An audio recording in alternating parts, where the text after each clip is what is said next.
Mali a bɛɛ folen do ni ye kɛnɛ ɲama fifatɔ ya ni mɛna kungurunin do Mali ni Algérie bɛɛ b'a dɔn k'a fɔ sigiɲɔgɔnmaw tɛ se k'u si kɛ kɛlɛ la a laban sigi ka fɔ de hakilitigi bɛ miiri tan de sinon n'a ye Algérie diya a tɛ don AES la yɔrɔ y'a dan ye nka mena min fɔ ye a ye lamɛn dɛ fo ka diɲɛ wuli diɲɛman tɛ diɲɛman minɛ ka di finman ma nin dafɛ dugu ninnu u bɛna fazi wɛrɛ yira Mali la nin kɔfɛ bɛɛ b'i tigɛ kin k'a firifiri yan kɛnɛkan ko de do n'an bɛ taa an bɛ se nka ne b'a dɔn barika bɛ jamana in na o kama maliyɛnw kan k'u hakili t'u yɛrɛ la depuis don min na ne y'a ye ninnu ye sanction wuli ka bɔ Sadio kan ne jɔrɔ la Sadio taara Malikura taasira émission kɛ Kidal a kumara an ka dɔrɔni jiginni ko kan Algérie ko non k'ale ŋaniya jɛlen do dɔgɔkun 3 u ye Sadio faga a nalen Bamako o attaque don ne Kidal attaquera kati attaquera ale ni jamana yɔrɔ caman nka don Mali ye dimi bɔ malidenw tor'u ka ɲɛmɔgɔ kɔ n'u ka armée wa f'a an ka saamɛ armée in kɔ Algérie jamanakuntigi ka interview laban n'a ka kuma laban ka ɲɛsin Mali ma a ye min fɔ mɔgɔw ka taa archive lajɛ komi vidéo bɛ nale nin ye n tɛmɛtɔ dɔrɔn de a ye mun fɔ a ko accord d'Alger k'o de ye ko in solution ye ko wa k'olu ka dilannen tɛ ko maliyɛnw ka dilannen de do a b'a dɔn ni ala cɛ maliyɛnw ka dilanfɛn tɛ tubabu ka ko namaralen do ka malidenw tigɛ tunɔmini ka daw kɔfɛ ka an minɛ ka di étrangers ma u k'an ka jamana tila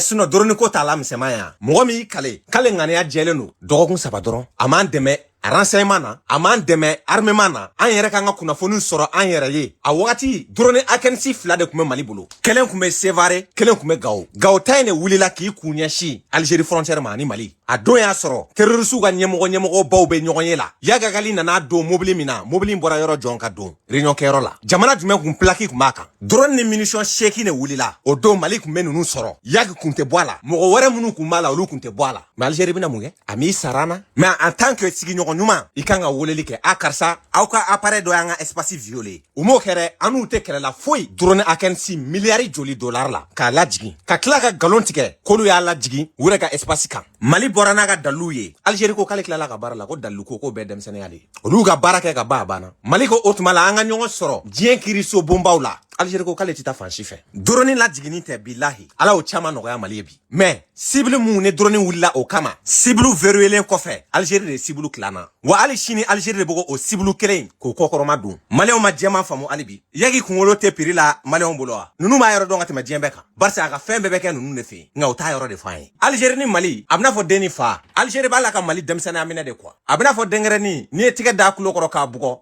n'a kulela i b'a nɛgɛ n bɛ bɔnmɔ san ka d'i ma n bɛ n'i ladiya n bɛ taa n'i ye genou na a b'a da de a bɛ ɲinɛ k'i y'a bugɔ wa Yagi protégé len don Algérie fɛ o t'anw ka fɔ ye dɛ an ka ta français ambassadeur kɔrɔ yɛrɛ da k'ale to fonction a ye min ye a bɛ maa dabali ban. Oui, la France ne voulait pas faire des attaques en Algérie parce que il n'y avait pas d'entente suffisante entre la France et l'Algérie à ce sujet. Il n'était pas possible pour l'armée française de faire. Les Américains, vous savez, ils ont tué Ben Laden au Pakistan et sans demander l'autorisation du Pakistan. Donc c'est une violation de la souveraineté du Pakistan pour pouvoir tuer Ben Laden. Il faut reconnaître que la diplomatie française est plus timide, plus peureuse si on veut, et n'a pas osé faire ce que les Américains ont fait au Pakistan. Voilà, c'est un fait. Alors moi, j'étais pas dans les instances du pouvoir. J'aurais peut-être préféré que la France attaque Yatak Gali en Algérie et le tue une fois pour toutes, mais on n'a pas osé le faire. Voilà, c'est un fait parce qu'il était en Algérie. Mais il n'y a même pas eu de tentative de coopération militaire, coopération de renseignement avec l'Algérie pour pouvoir l'isoler ou même le mettre à la disposition du renseignement algérien. Si, Elijah, pour répondre à votre question, d'après ce que je sais, parce qu'évidemment ces choses-là ne sont pas beaucoup rendues publiques, mais d'après ce que les militaires français m'ont dit, la France a informé l'Algérie que Yad Gali se trouvait dans tel village. À un moment, il était également soigné dans un hôpital en Algérie.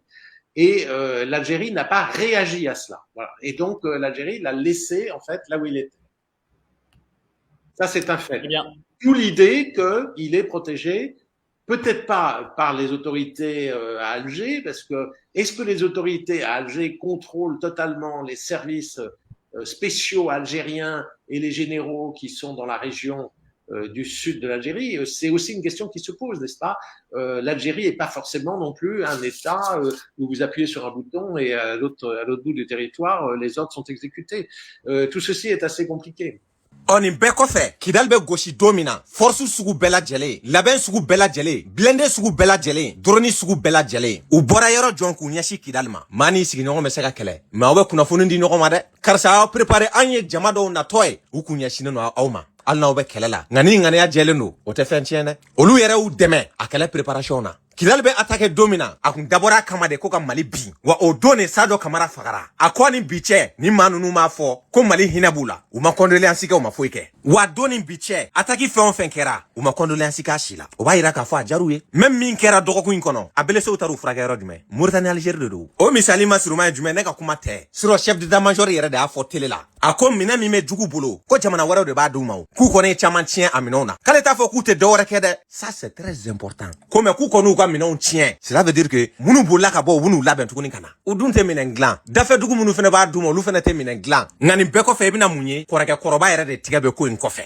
n'ale dɛsɛr'i la duguma sira fɛ a bɛ na ni sanfɛla ye ala ka Mali kisi sinon a ma fɔ k'a ni jamanaw b'an si kɛ kɛlɛ la o mais au moins u ye tiɲɛni min don an kun k'o sara mɔgɔ dɔw bɛna sɔrɔ k'a fɔ ko Algérie ye dronin sara ko mais k'o kɛra dibi de la ko diplomatie kuma bɛɛ tɛ ɲɛfɔ o tuma Algérie an ka dronin lajigi dibi de la n ka y'a kɛ kɛnɛ ka bɛn na de ko cɛ tɛ se ka foyi bɔ a la n'a b'a sara a b'a kɛ dibi de la o ye manamanakan de et puis ka exemple ta Iran ni États-Unis kan Mali ni Algérie ta la a i m'a faamuya de Iranien ko Américains ma aw ye tiɲɛni min don an kun aw b'a sara a bɛ bɛn ni dolari miliyari hakɛ de ma et puis détroit fɛnɛ sira kan aw mɛ ni sɔngɔ minɛ mɔgɔw la yen k'an ka jamana dilan n'a ye aw ye tiɲɛni min don an kun hali sini Iran de kan Amérique ma wari fankelen débloqué a tɛmɛra jamana min ka canal fɛ an b'o dɔn mais Algérie ye joli sara Mali ye tiɲɛni minnu donna an kun a maloya tɛ dɔw la k'a fɔ k'a y'a kɛ dibi la k'a y'a sara dibi la nkalon b'a dɔn a t'a dugusɛjɛ ɲɛ an ka chef d'état-major lamɛn nin ye tɛmɛtɔ de mɛn na gosili minnu kɛra an ye fɛn caman sɔrɔ u bolo an y'u ka minɛn caman tiɲɛ